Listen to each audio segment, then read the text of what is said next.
आज देखिए, आज हम लोग का जो लेसन है, इस लेसन का नाम क्या है? इस लेसन का नाम है कोऑपरेटिव सोसाइटी। कोऑपरेटिव सोसाइटी समझते हैं आप लोग? कोऑपरेटिव सोसाइटी क्या होता है? देखिए, इस चैप्टर में क्या क्या जानने वाले हैं। कोऑपरेटिव सोसाइटी की मीनिंग जानेंगे, एडवांटेज जानेंगे, कोऑपरेटिव टाइप सोसाइटी कितने प्रकार के होते हैं, किस प्रकार का ये फॉर्म, ये व्यवसाय है ना, और इसकी विशेषता, एडवांटेज, डिसएडवांटेज, सारे चीज़ों के बारे में हम लोग क्या करेंगे, जान जाएंगे। देखिए लिखा हुआ है, the cooperative society is a voluntary association by a person who join together with the motive of a welfare of a member. यानी कि कोऑपरेटिव सोसाइटी एक ऐसा सोसाइटी होता है जो अपने में मेंबर्स को क्या करता है, पर्सन टू पर्सन को जोड़ता है, और किस लिए जोड़ता है, तो वेलफेयर ऑफ द मेंबर, यानी कि मेंबर्स की, सदस्यों की कल्याण के लिए इनको क्या किया जाता है, इसमें शामिल किया जाता है। ठीक है। The cooperative society is a compulsory required to be the registered under the cooperative society act आपका 1912 इसका एक्ट है। कभी भी इसका एक्ट आपसे पूछ दिया जाए तो कहिएगा 1912 इसका क्या है, इसका अधिनियम है। The process of setting up a cooperative society is a simple enough and at the most what is the required is the consent at the list of 10 adult person to the form a society. कम से कम इसमें 10 लोग मिलकर ही इस व्यापार को प्रारंभ कर सकते हैं। ठीक है। अब ओवरऑल आपको समझ में आना चाहिए कि कोऑपरेटिव सोसाइटी है क्या। ठीक है। कोऑपरेटिव सोसाइटी को हिंदी में कहते हैं सहकारिता। क्या कहते हैं? सहकारिता।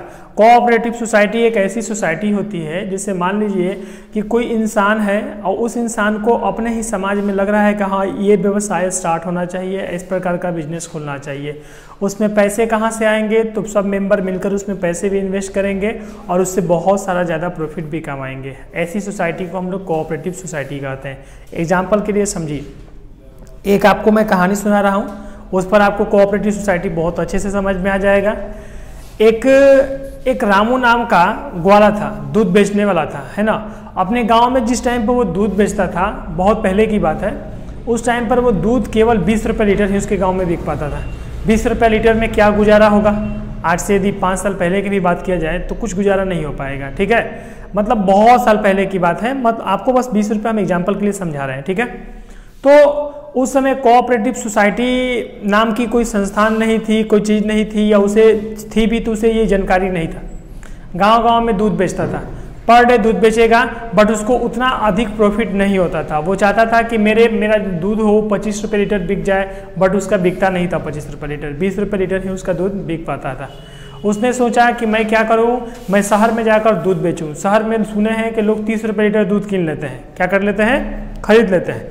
तो उसके लिए हम शहर जाएंगे और शहर जाकर अपना दूध बेचेंगे। शहर जाने के लिए उसको क्या चाहिए था, उसको एक वो मोटरसाइकिल वाली गाड़ी चाहिए था जिसमें वो दूध वाला अपना कैन लेकर वो जा सके। तो इसके लिए उसने क्या किया, एक्सपेंस किया, खर्चा किया, एक बाइक उसने उठाया, मोटरसाइकिल, जिस पर वो दूध लेके जा सकता था। दूध वाले बाइक उठाने के बाद, मोटरसाइकिल लेने के बाद रोज शहर में जाता था और आता था।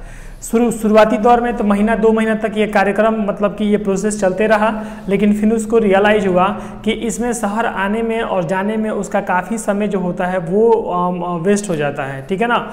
घंटा 2 घंटा आने में और घंटा 2 घंटा जाने में, ठीक है ना, ये इतना समय उसको वेस्ट हो जाता है। दूसरा चीज़, बाइक कभी कभी बीच में ख़राब हो जाता है, जिसके वजह से उसको ये प्रॉब्लम होता है। ठीक है। क्या प्रॉब्लम होता है कि वो शहर में लेट से गया, तब तक उसका दूध फट गया, ये कस्टमर बोल रहे हैं कि ये कोई टाइम नहीं है दूध लेने का, हम लोग दूध नहीं लेंगे, ये प्रॉब्लम उसको आने लगा। तीसरा चीज़ ये होने लगा कि कभी कभी रास्ते अच्छे नहीं होने की वजह से दूध भी थोड़ा बहुत वेस्ट हो जाते थे, उस जो वो केन होता है उससे गिर जाते थे दूध। तो यहाँ पर देखिए बहुत सारी समस्या आने लगा। एक तो उसका खर्चा भी बढ़ने लगा, दूसरा फिर उसको खर्चा कहाँ बढ़ रहा है, खर्चा बढ़ रहा है आने जाने में, बाइक में, ये सब में खर्चा बढ़ गया। दूसरा उसका वेस्टेज हो रहा है, और तीसरा उसका टाइम भी वेस्टेज हो रहा है। 3 चीज़ में इसमें अब उसको प्रॉब्लम होने लगा।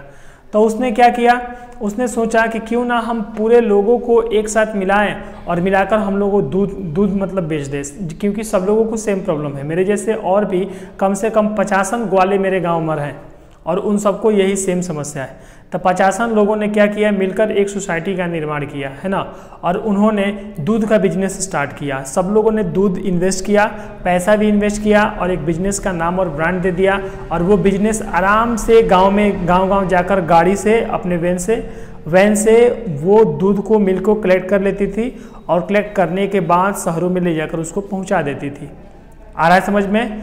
अब उनका दूध बहुत ज़्यादा कीमतों पर बिकने लगा और इस सोसाइटी का नाम उन्होंने दिया कोऑपरेटिव सोसाइटी, और कोऑपरेटिव सोसाइटी में उस बिजनेस का नाम दिया गया अमूल दूध। ठीक है, आज देखिएगा इंडिया भर में सबसे टॉप एडवर्टाइजमेंट और विदेशों तक सप्लाई होता है, अमूल दूध पीता है इंडिया। तो अमूल दूध जैसे एक आपका कोऑपरेटिव सोसाइटी का मैंने एग्जांपल दिया था, जो इस तरह जीरो लेवल से उठकर उसने पूरे विश्व में, पूरे इंडिया में और इंडिया से बाहर वाले देशों में भी उसने अपना नाम बनाया था। तो क्या आपको कोऑपरेटिव सोसाइटी समझ में आया? दूसरा एग्जांपल लेंगे, एक व्यक्ति का नाम था दीनू। दीनू रोज जो हैंड फैन होता है, जिसको हम लोग भोजपुरी में बेना बोलते हैं, वो हाथ से हाँकने वाला पंखा बेचता था, बट उसका मार्केट में उतना बिक नहीं पाता था। उसने दिमाग लगाया और शहरों में जाकर उसको बेचा। फिर उसको ये प्रॉब्लम होता था कि शहर में ले जाने के लिए माल तो ज़्यादा बिक जाते थे, लेकिन ज़्यादा माल वो बना नहीं पाता था। तो उसने अपने गांव के कुछ लोगों को उसमें जोड़ दिया और बोला कि प्रॉफिट होगा तो सबका प्रॉफिट होगा, लॉस होगा तो सबका लॉस होगा। और उसने 10-15 लोगों को मिलाकर वो बिजनेस स्टार्ट किया और वो शहर का सबसे अमीर इंसान बन गया। आ रहा है समझ में? इस सोसाइटी को भी हम लोग बोलेंगे इंडस्ट्रियल सोसाइटी या trade society, trade cooperative society. क्या आपको समझ में आ रहा है ये? तीसरा एक सोसाइटी का हम नाम लेंगे credit cooperative society. Credit cooperative society क्या होता है, जैसे मान लीजिए कि गांव में किसी के पास पैसा कम है, किसी के पास पैसा ज़्यादा है, किसी को पैसे की आवश्यकता है, किसी को पैसे की आवश्यकता फिलहाल में नहीं है। तो कुछ लोगों ने, गांव के लोगों ने ही क्या किया, आपस में पैसा मिलाया, पैसा इन्वेस्ट किया और पैसा इन्वेस्ट करने के बाद उन्होंने क्या किया, एक जगह पैसे को कलेक्ट किया।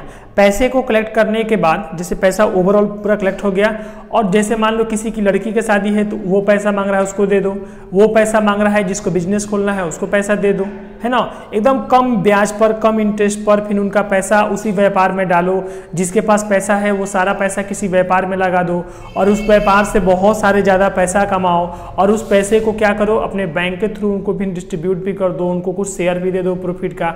ऐसे सोसाइटी को हम लोग क्रेडिट कोऑपरेटिव सोसाइटी कहेंगे। जैसे हम लोग यहाँ पर आगे हम लोग कोऑपरेटिव सोसाइटी के जब टाइप्स को पढ़ेंगे, जब प्रकार को पढ़ेंगे, तो उस समय हमें ये समझ में आएगा क्रेडिट कोऑपरेटिव सोसाइटी क्या होती है। क्रेडिट कोऑपरेटिव सोसाइटी के नाम से एक बैंकिंग संस्था है जिसको हम लोग कोऑपरेटिव बैंक कहते हैं। क्या कहते हैं? कोऑपरेटिव बैंक कहते हैं। अब देखिए, अब हम लोग शुरुआती दौर में फिर से चलते हैं और देखते हैं कोऑपरेटिव सोसाइटी की मीनिंग क्या होता है। कभी भी आपसे कोई पूछ दे कि व्हाट इज कोऑपरेटिव सोसाइटी, तो आपको बोलना होगा cooperative society is refers to that the voluntary association of the person who join together with the motive of the welfare of the member. यानी मेंबर्स का वेलफेयर करना ही क्या है, इसका मेन मोटिव इसका है। या आप ये भी बोल सकते हैं cooperative society is refers to the cooperate to the member in the for the member welfare. ये भी आपका क्या हो जाएगा, सही हो जाएगा। It is associated by the voluntary act या फिर voluntary associated. It is based on the act of the 1912 1912 के अधिनियम पर ये क्या है, आधारित है। It means the motive, it means to the primary motive to the welfare of the member. ठीक है, इस प्रकार आप इसको बोल सकते हैं। अब देखिए यहाँ पर, अब आपके फीचर्स के डिस्कशन हम लोग करेंगे कि फीचर्स क्या होता है।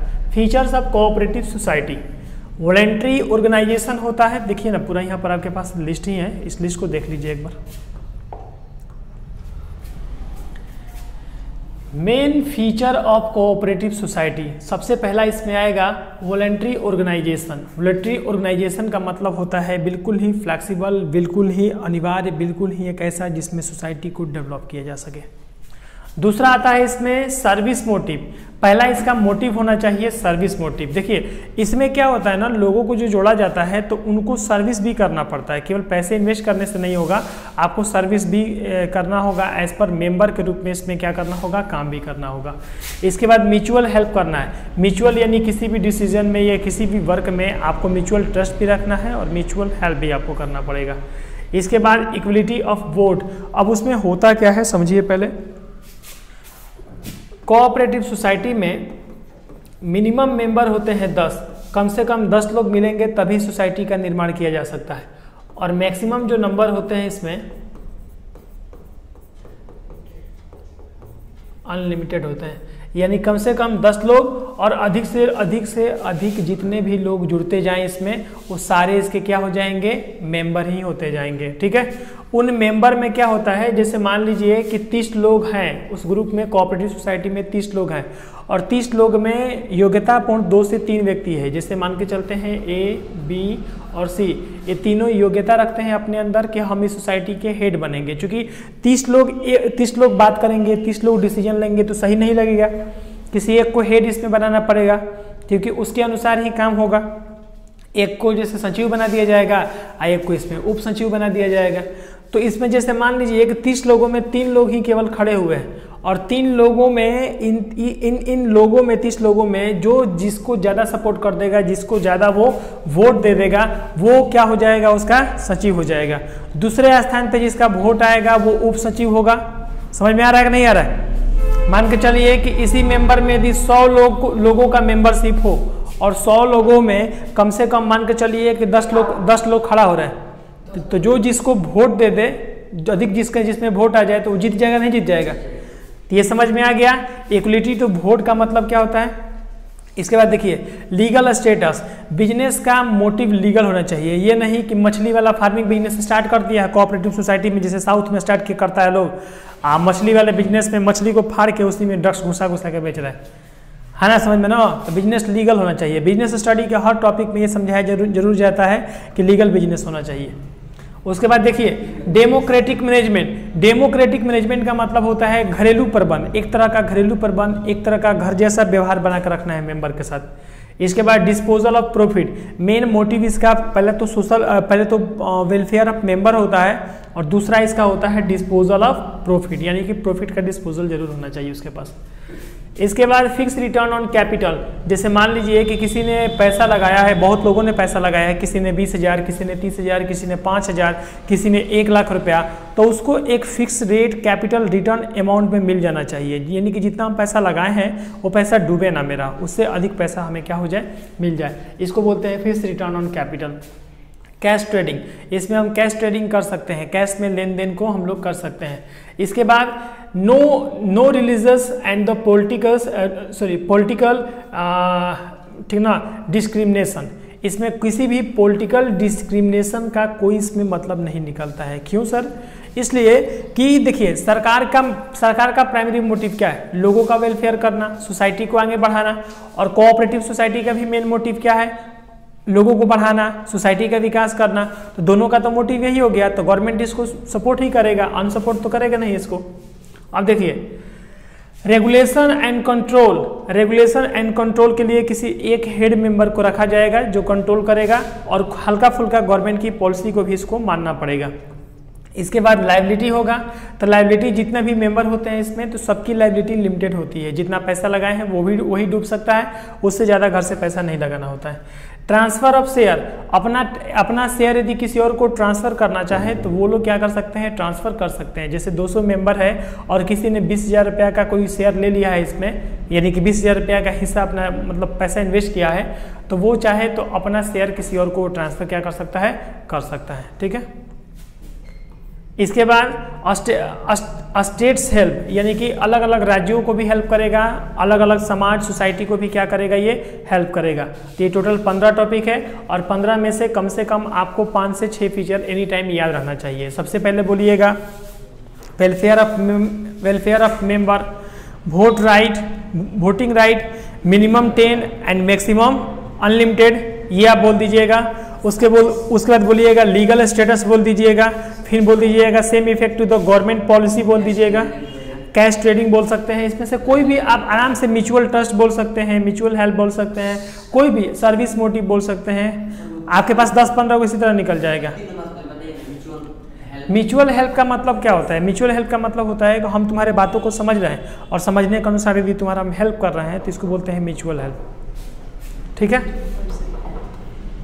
मतलब कि तुम्हारे कहने से पहले ही हम तुम्हारे बात को समझ रहे हैं कि दिक्कत क्या है उसको। उस हिसाब का हेल्प को म्यूचुअल हेल्प कहा जाता है। देखो यहाँ पर the basic idea behind the formation of the cooperative society is the mutual assistance of the member, यानी कि मेंबर्स के उस बेसिक आइडिया को बिहाइंड को समझा जाए वो क्या चाहता है। चलो ये सब हो गया, सब समझा दिए थे। लाइबिलिटीज क्या होता है, देखो लाइबिलिटीज जो इसका होता है वो कहाँ गया, इसका लाइबिलिटीज इधर होगा कहीं, लिमिटेड होगा, क्या लिखा हुआ है, लिमिटेड होगा, बोले ना सारा चीज़ ये सब पढ़ा हुआ हम लोग कराता है। कोऑपरेटिव सोसाइटी क्या करता है, स्टेट हेल्प करता है, यानी कि राज्य सरकार और केंद्र सरकार दोनों को हेल्प करेगा। देखो यहाँ पर लिखा हुआ है cooperative society can the grant and loan from state government, state government को हेल्प करेगा, स्टेट गवर्नमेंट हो या फिर जो भी हो, जितना बड़ा सोसाइटी होगा उतने लेवल पे हेल्प कर सकता है। अब चलते हैं और देखते हैं मेरिट ऑफ कोऑपरेटिव सोसाइटी, और नीचे में डीमेरिट है। बहुत बढ़िया बात है कि मेरिट और डीमेरिट साथ में ही है। मेरिट्स ऑफ कोऑपरेटिव सोसाइटी का मतलब क्या होता है सर, देखिए बबुआ, मेरिट का मतलब होता है गुण। अब कोऑपरेटिव सोसाइटी में कुछ अच्छी बातें होंगे जिसको हम लोग गुण कहेंगे और इंग्लिश में मेरिट कहेंगे, या इसको एडवांटेज भी बोल सकते हैं। एडवांटेज या मेरिट दोनों एक ही चीज़ होता है, और डिसएडवांटेज या डीमेरिट या अवगुण या दोष एक ही चीज़ होता है। ठीक है, चलिए इक्वलिटी इन वोटिंग स्टेटस, सबसे बढ़िया ये बात है इसमें कि इसमें वो वोटिंग राइट उसके पास है, यानी कि जितने भी मेंबर हैं किसी एक मेंबर को कंट्रोल करने के लिए बनाया जाएगा, और उसको वोटिंग के सपोर्ट से मेंबर उसको क्या करेंगे, इक्वल वोटिंग राइट, यानी सब में इक्वल वोटिंग राइट होगा, सब लोग किसी एक को दे सकते हैं। दूसरा चीज आएगा इसमें लिमिटेड लायबिलिटी।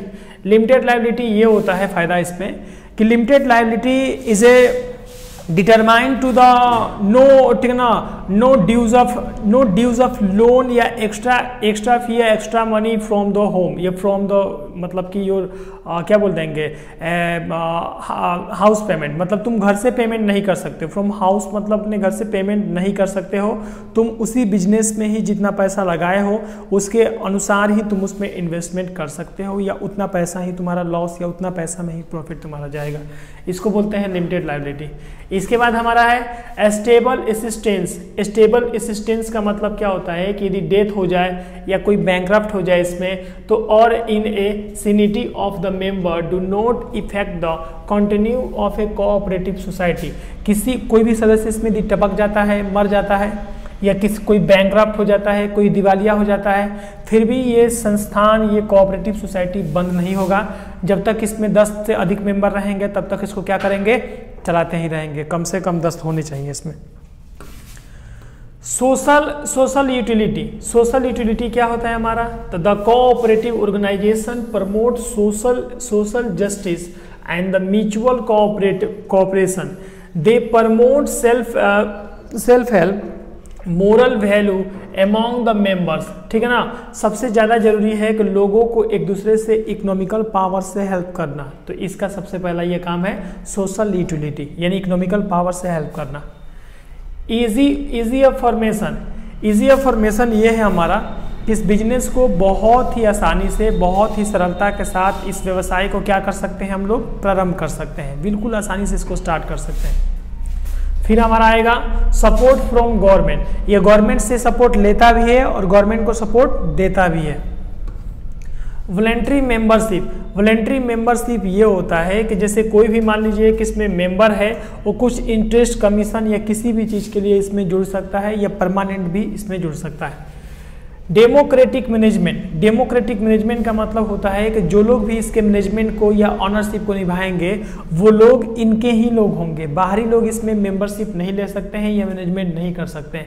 इनके अपने जो लोग होंगे वो कर सकते हैं, या ये लोग किसी मैनेजर को या अकाउंटेंट को हायर कर सकते हैं। ठीक है, इसके बाद हमारा है परमानेंट लाइफ। इसमें परमानेंट आपका लाइफ भी सेटल है, क्योंकि जो कल तक आप बेकार थे लेकिन आप एक कम्युनिटी के सदस्य हो चुके हैं, और उसमें जुड़कर आप बहुत सारे प्रॉफिट को क्या कर सकते हैं, अर्न कर सकते हैं, और आप सबके साथ मिलकर काम कर सकते हैं। आपका मनोबल भी बढ़ेगा और आप प्रमोट और प्रमोशन भी उसमें कर लीजिएगा।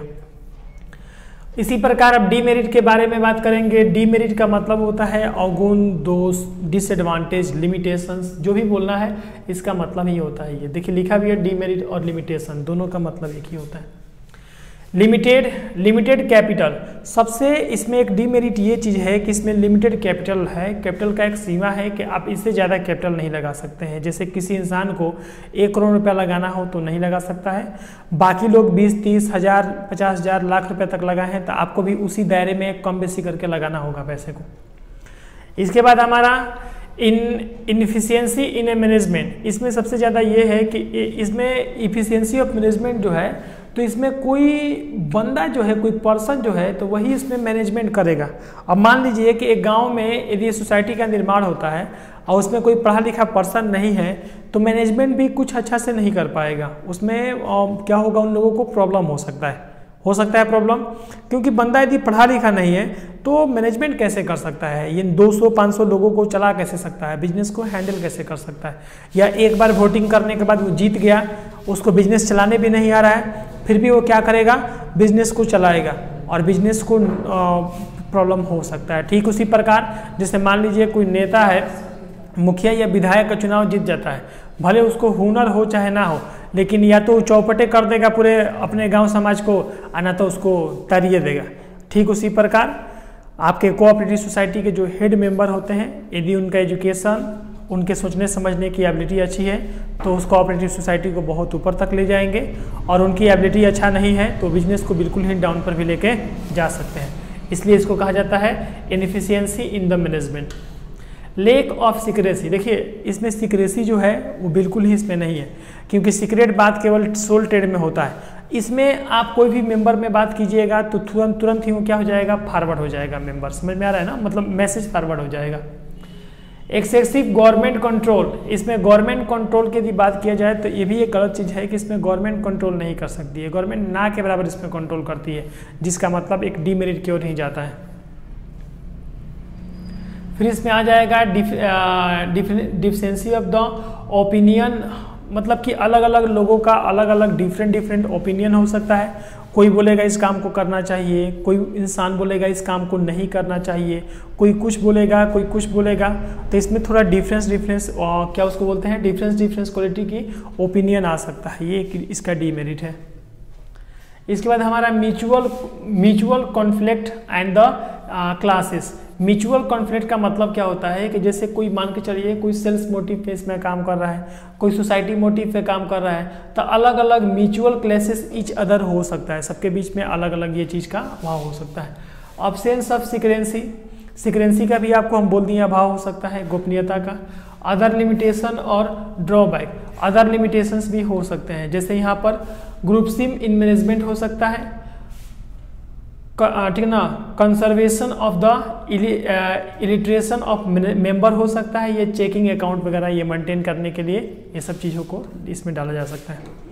क्या आपको इसका मेरिट और डीमेरिट समझ में आया या फिर नहीं आया? कोऑपरेटिव सोसाइटी की 2 मेरिट के बारे में अभी डिस्कस कीजिए मेरे साथ। 4 मेरिट, 4 गो मेरिट बताइए कोऑपरेटिव सोसाइटी का। सबसे अच्छा है कि easy way to start, minimum 10 member, ये सब इसके मेरिट में है। ये इसके बाद इसमें ये है कि सबको वोटिंग राइट मिलता है, सबको इसमें वोटिंग में all person to the voting right, इसमें वोटिंग राइट मिल जाता है सबको, ये भी एक अच्छी बात है। तीसरी बात ये है कि कल तक आप जो अनएम्प्लॉयमेंट थे, बेरोजगार थे, तो आपको एक रोजगार मिल गया, आपका मोटिव बढ़ गया, है ना। दूसरा एक और इसमें अच्छा बात है कि ये वेलफेयर ऑफ मेंबर है, यानी कि अपने सदस्यों का ही कल्याण करता है, ये सबसे बढ़िया इसमें बात है। और लिमिटेड लायबिलिटी है, ये भी इसमें क्या है, बढ़िया बात है। अब इसके डिसएडवांटेज को बताइए तो डीमेरिट को। पहला डीमेरिट ये है कि इसमें कैपिटल लिमिटेड है, पूंजी जितना आवश्यकता से अधिक नहीं लगा सकते हैं। दूसरा चीज़ है कि अनएजुकेटेड पर्सन भी इसमें क्या बन सकता है, मेन ऑनर बन सकता है, यानी कि हेड बन सकता है या सचिव बन सकता है। उसमें वो दिक्कत है कि बढ़िया तेज तरह नहीं होगा तो डुबा देगा सोसाइटी को।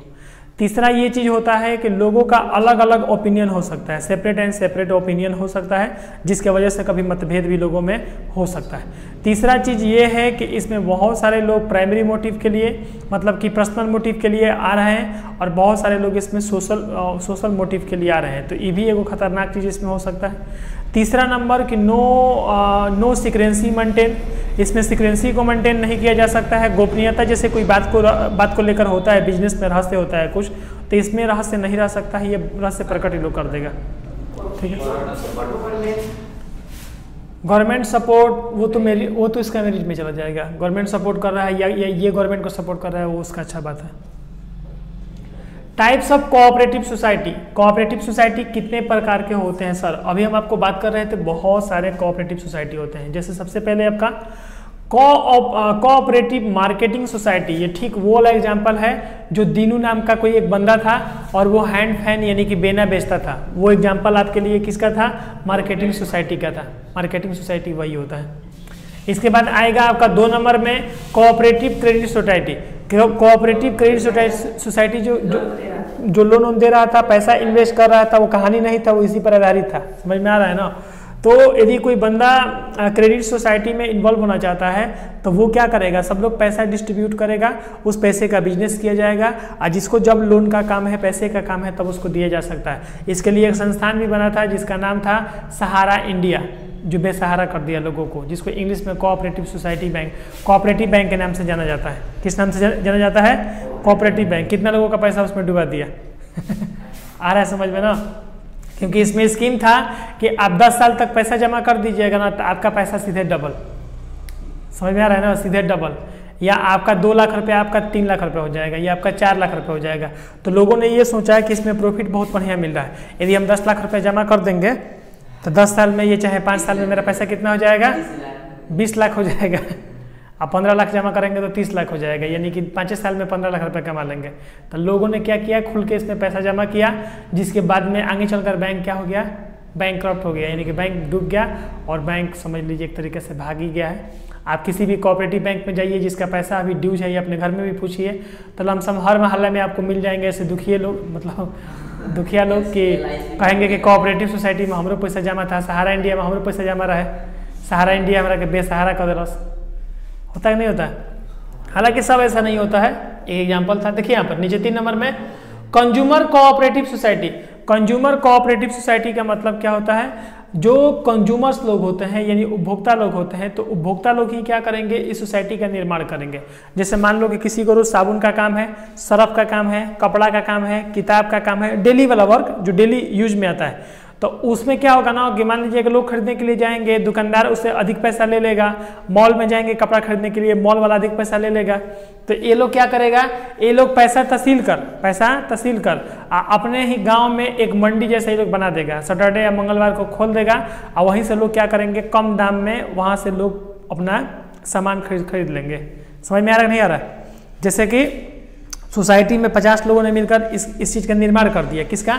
कंज्यूमर कोऑपरेटिव सोसाइटी का। लोग इसमें जो पैसा मिला है, जैसे मान लीजिए 50 लोग ही पैसा मिला है, पूरा गांव पैसा नहीं मिला है, केवल 50 लोग ही पैसा मिला है, तो 50 लोग मिलकर क्या करेंगे?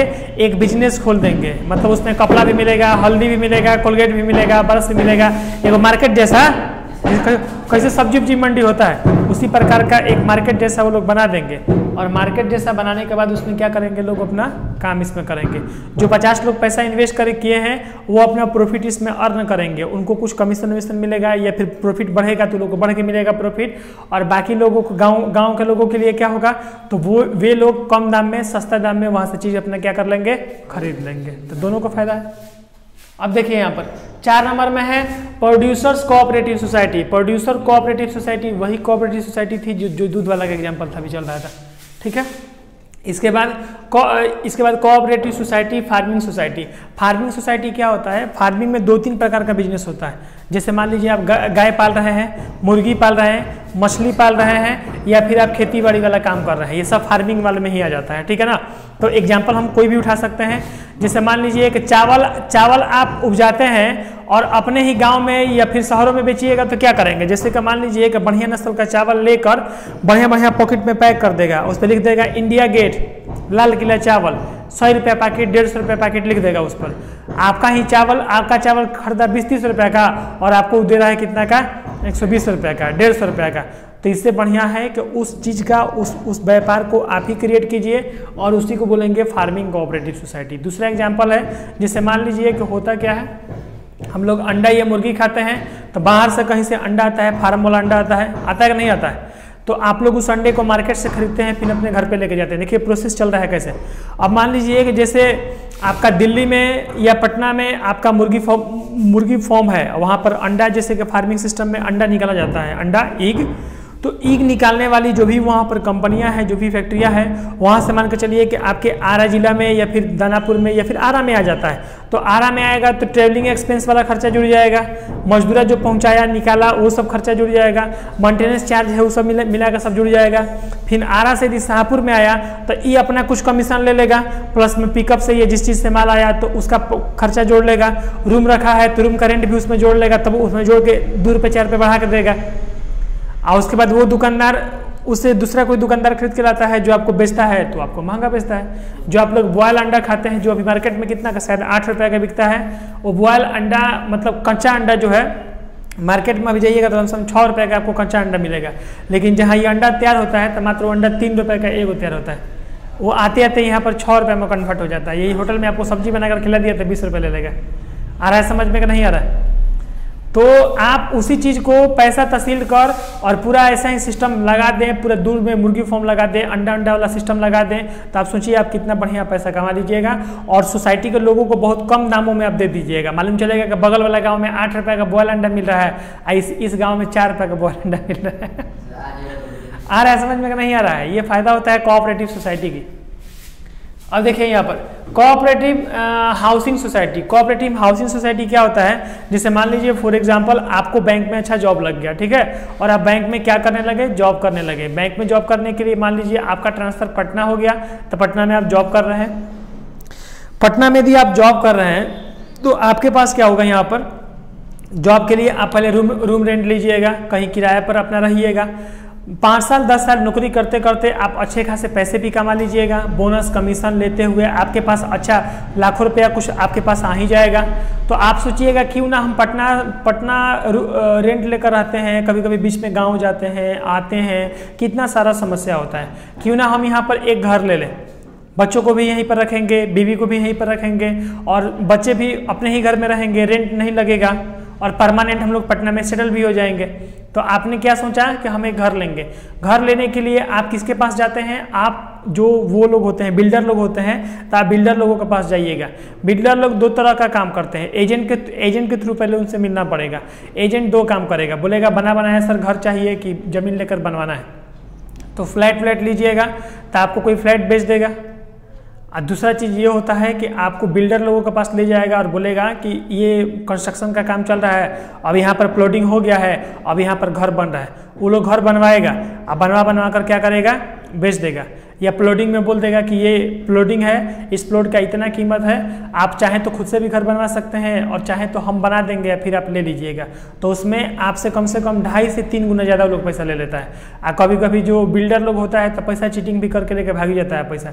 कभी कभी कह देता है दिखा देगा आपको मेन फ्रंट, जो भी आएगा खरीदने के लिए उसको मेन फ्रंट दिखा देगा कि यहाँ पर आपका कार पार्किंग हो जाएगा, यही आपका मेन रोड पर आपका पहला आप ही का अपार्टमेंट है, पहला आप ही का यहाँ पर मिल गया।